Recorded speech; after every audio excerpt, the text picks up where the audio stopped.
The Texas House Committee on Public Education is currently in a marathon hearing discussing one topic, and that's education savings accounts. Thanks so much for joining us. I'm Jennifer Sanders. And I'm Daniel Marin. While the bill appears to have enough votes to pass a vote of the full House, public education advocates are trying to make one final push to prevent taxpayer dollars from going to private schools. And KXAN Capitol reporter Adam Schwager reports on one woman who started her day at 4 a.m. to make sure her voice is heard.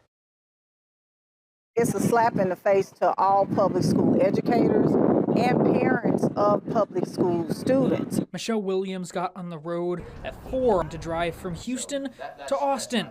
She's waited hours to speak on House Bill 3, joined by dozens of others, 3 overflow rooms packed with people waiting to testify. It's very important for the legislators to hear from teachers like myself. It's the most promising attempt for Texas Republicans in a years-long quest for school choice vouchers to allow families to pay for private school with tax dollars. I think that this bill will be a godsend for many of those parents who felt stranded and locked in because of their social economic status or the neighborhood that they lived in.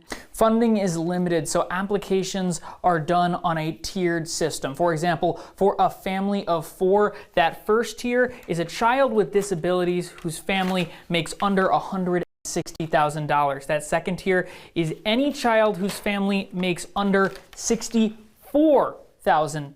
That third level of priority is anyone who makes over that $64,000 threshold but under that $160,000 threshold. And that last tier is everyone else. Class, any questions? Yes. How much would this cost? That's a good question. The Legislative Budget Board estimates it'll cost the state $1 billion in 2027 and over $3 billion for 2028 through 2030. While the bill has stalled in the House before, it looks to have the votes now, with over half of the House listed as an author.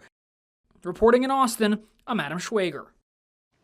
And if the bill passes the Public Education Committee, it will be sent to the entire House for a vote. Going in depth, bills related to school choice have circulated in the Texas legislature for decades. The legislation was revamped, though, within the last 10 years as support increased for education savings accounts. Then the bill took center stage in the last legislative session in 2023 after Texas Governor Abbott made it an emergency item. The Texas Senate passed it, but it didn't make it out of the House.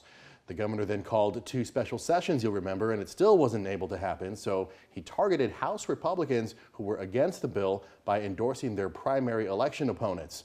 11 out of the 15 targeted GOP lawmakers ended up losing their seats, along with 2 Democrats.